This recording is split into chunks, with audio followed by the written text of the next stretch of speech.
there's this poor man always complaining to God. God is never fair, right? Some people born rich, and that's why they are richer and richer. I born poor. I don't have the resources, but I work very hard. But no matter how hard I work, I will never able to be as rich as those people. God is never fair. So one day, alright, angels came down. God sent angels to talk to him. Oh, what do you think? Alright, you say that God is never fair, right? They said, yeah, God is never fair. So how do you think that God will be fair? If everybody equal? They say yes. If everybody equally have have an equal start point, then I will be richer than now. That's for sure. So the angel says, okay, so if everybody equal, but you always complain about your next door, right? So the next door is very rich, but you are very poor. How about this? We just make you and this guy equal first, right? Rather than with everyone on the earth, okay? Do you think that you will do better after 6 months? Then he said, yeah, definitely, right? So, okay. So he make the next guy, the next poor guy, okay, as equal poor as him, and he as well, right? He don't have anything, that guy don't have anything, but then God passed them a cow, right? A cow, a buffalo, whatever, right? A cow, right? Just assume that it's a cow. So God passed them, each of them, one cow. So I shall check on you after 6 months, okay? And the angel went away. So after 6 months, I think you guys know the answer already. Angel came back and then saw this guy sitting at next door, right, at the corridor, and his house is still as poor, and he looks poorer and looks confused and looks more angry and sad. So the angel goes towards him and asks, what happened? Why you are still the same? Then he was saying, God is never fair. Okay? God is never fair because why? God never considerate. How lah? I'm gonna get richer with a cow. So then the angel asked, what happened to your cow? Right? Where's your cow? You know what? The first things when I realized that problem, because what cow can do for me. I mean, if cow gonna work for on the field, and then for the milk, all these things, I can't sustain. I need to feed my entire family. So I just sold my cow lah, right? I'm being very smart. I sold my cow. I take for half of the money to buy some food, to buy my clothes, to sustain my family for the next 1 month. Because you know what, after all, we have been so poor for so many years. I think our kids deserve to enjoy a little bit, okay, to have some good food a little bit. Angel was like, okay, so what happened for the 50% of the money? Then they say, I'm very smart. I buy sheep. How many of you think that it's still good plan, right? Say yes.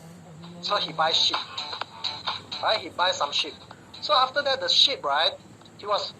Then he said, okay. The angel said, all right, where's your sheep? After 1 month, right? I realized that's a very wrong plan. Because the sheep, right, to grow the fur for the whatever the fur, you want to sell the fur, and you can't kill the sheep, you need to wait for the fur. It took a long time. Okay, it took at least 2 to 3 months. So I realized that this might not be the best plan. I need something faster. Okay, and I sold, after 1 month, we have spent all the money. We still need to sustain. Okay, we still need to sustain. So I sell my sheep, and I change it. I take some money to buy some food, some normal food for my family. Hopefully to sustain for another 1 month, and I take half of it to buy chicken. How many of you think that buying chicken is still good plan? Say good, alright? Because chicken can lay egg, egg can grow chicken can lay eggs, and then again eggs can grow chicken. Still good, right? Smart, okay? This guy actually got some smartness in there, okay?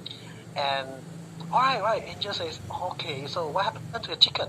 Why? Then I don't see you got a lot of chicken. There I only left 1 chicken at the corner there. God is never fair. we need to eat, we need to sustain. So after that, for the past 2 months, at the very last 3 months, right? Sometimes we need to eat egg. Our kids is growing. We need to add egg, right? We need to add some nutrition. So I just, the eggs is getting lesser, chicken is getting lesser, and that's why I was saying, God is never considerate. God never gives something sufficient. God never sustains sufficiently. Right? Think about it. Do you guys think things like this sound very, very familiar to? Sometimes even ourselves would fall into things like this. Okay? And then the angel asks. Okay, the angel asks, alright, so God is never fair, huh? Oh, by the way, whose house is this? Why is it seems getting bigger than before? This one, the rich guy lah. Right? This is a rich guy before. You know what? God should punish him. Why? I told you, you see, I'm as equal poor like him, right? But he can get this rich. This guy definitely doing something dirty. He's definitely making money illegally. How many of you feel this word is very, very familiar? Say me. Okay? We always heard that, or sometimes we don't, if we don't understand how somebody make money, we say that. It's very natural, right? And that is what we call poor man mentality. Okay, poor mind mentality, sorry. So, the angel asked, okay, really so? Let's check on him. So, the rich man sitting at the yard saw the angel come in and was so happy and said, oh, welcome, angel, oh my God. Right, oh, you visit again, I will be waiting for you. I was like, waited that one day so that I can personally thank you and I hope that you can pass the message to God, says that thank you God for loving me so much. So angel asked, oh, what happened this 6 months? Right? Why would you say that God loved you so much? Oh, God loved me so much. God made me empty, right? Everything gone. But he closed the door. He left the window open. He still gave me the cow, right? He still let me teach me a lesson that I should restart and rethink the way I make money. So for the first 1 month, let me tell you, the first 1 month is very difficult for us. My family can eat very less, right? But we able to sustain. So every morning, I wake up very early. I take my cow and work for some others. Okay, he work half a day, he work for some others, and then he get some money. After that, in the afternoon and evening, he work on his own land. So that goes on for 1 month, 2 months. After that, when he save some money, he buy some chicken. So chicken lay egg, eggs grow chicken, chicken lay eggs grow chicken for the next 1 month. Okay, and next 2 months, he bought sheep. Okay, he saved the money, he bought some sheep, and then eventually he bought extra cow to work. So now the cow that God gave to him, he keep it in as a pet and take care of it very well. So he said, as a token, as a gratitude, to thanks God for teaching him that lesson, that he should rethink the way he make money. Now he's getting richer. So, what do you learn?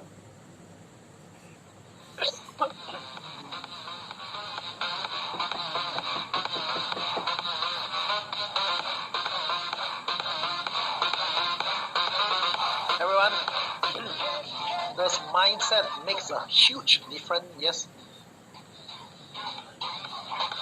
You're rich or you're poor, 100% is because of the mind only. Okay, it's never about your condition. It's never about which country you are in. It's never because of what race you are. Alright? It's 100% your mindset that limited to you. So I want to pass this to you guys. So is the biggest prison in the world is your mind. I realized this a few years ago after I walked through certain ups and downs.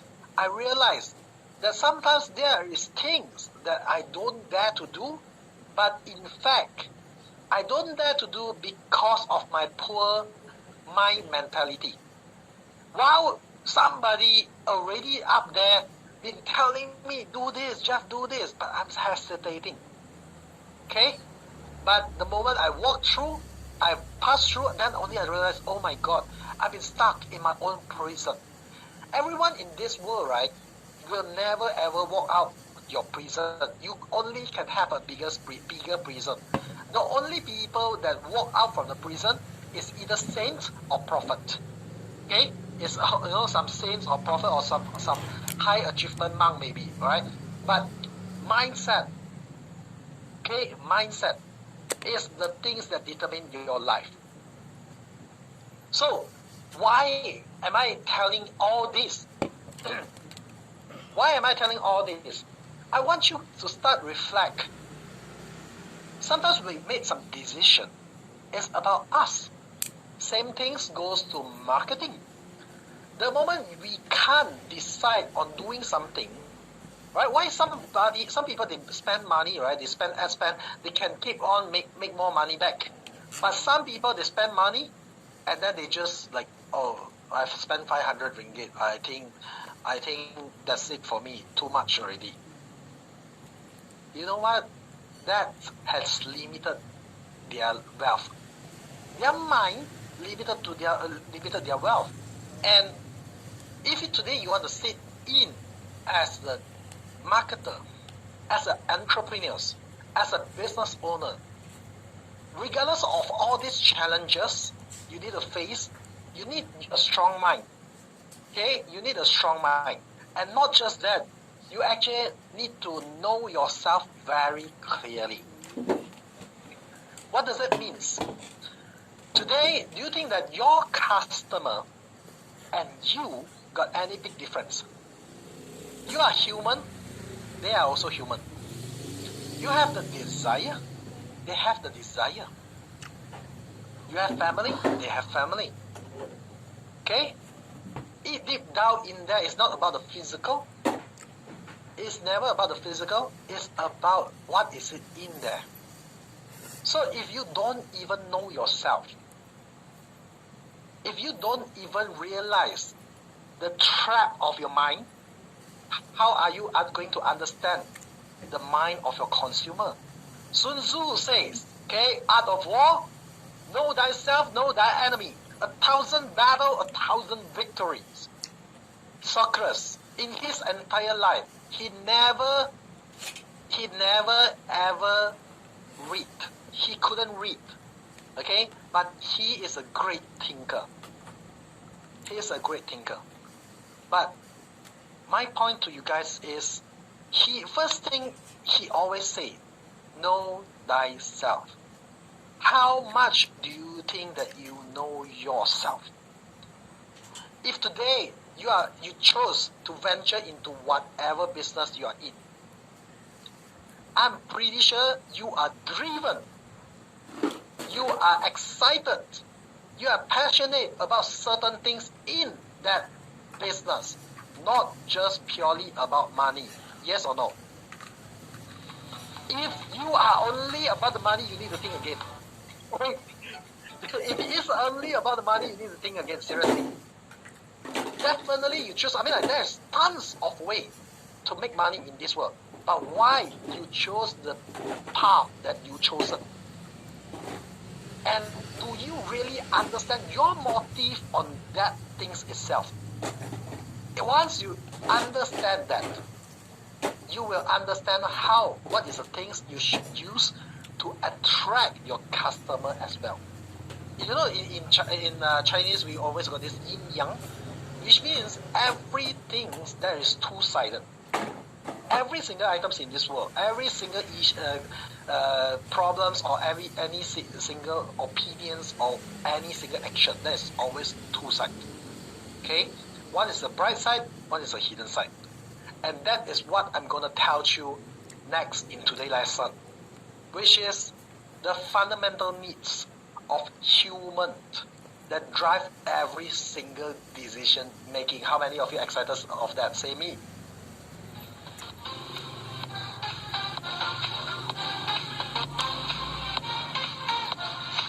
Okay. Now you started to see, in the beginning, I talked about my story because why? I reflect on myself. What is it I'm doing wrong? My mindset that's trapping me. So imagine today, once you're able to see through who you are, can you reverse it and create something for your client? Can you reverse the needs, reverse psychology on it, and then create something that they want to see? How many of you started to see and say, aha?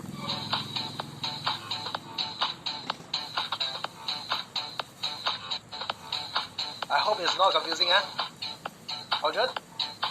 Thumbs up on the screen, can I have all your camera on, because for the next session, I will want you guys to raise hand, to nod your head. You can just go ahead to show me on screen because I'm looking at all of you. Can I have more your camera on? Yes? Okay, good. All right. Thank you. It's very important for you guys to be involved, okay? Today's lesson is something very hype here, and it's something that you will never listen anywhere else because Jeff invented this. Okay, not me invented. It was inspired by Tony Robbins. Tony Robbins shared about the 6 human needs that drive every decision in making. Then the moment I saw it, was like, hey, if I really know this, everything that drive people in decision, I can actually reverse it and make it into marketing. Okay, so but of course, first, before you even reverse it, you need to understand. Okay. So number 1 of human needs, whenever you do any decision, how many of you think that whenever you do decision, you always need to be sure, need to be certain? Say me.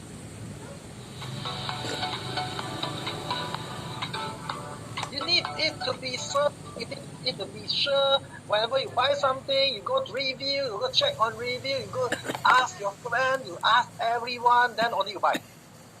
Okay, before you buy a phone, you ask the iPhone user, is it good, and then you find 100 reasons to convince yourself. Okay, certainty. Certainty is something that a human will definitely need because our mind built for 2 purposes. One is survive. Number 2 is understand. Understanding is for growth. Okay. So survive, in order sometimes, right, our brain always think in a way that to protect us. So we need certainty. Some girls, they love somebody, but if the guy never promised a marriage, never promised the certainty, they will leave the guy, no matter how much they love him. Okay? But some girls, no matter how bad the guy is, alright, or maybe not about girls and guys, okay, here, don't genderize here with me, okay, doesn't matter, okay, right, no, it's never about a man's gender, it's about human, okay, I'm just giving an example. So, let's say if some girl, alright, love a guy so much, but the guy treated him so bad, hit her, or him, doesn't matter, okay, hit her, but this girl will never leave. You know why? It's also because of certainty. They are actually worried that after they left, it won't be anyone better. So that is the certainty, okay?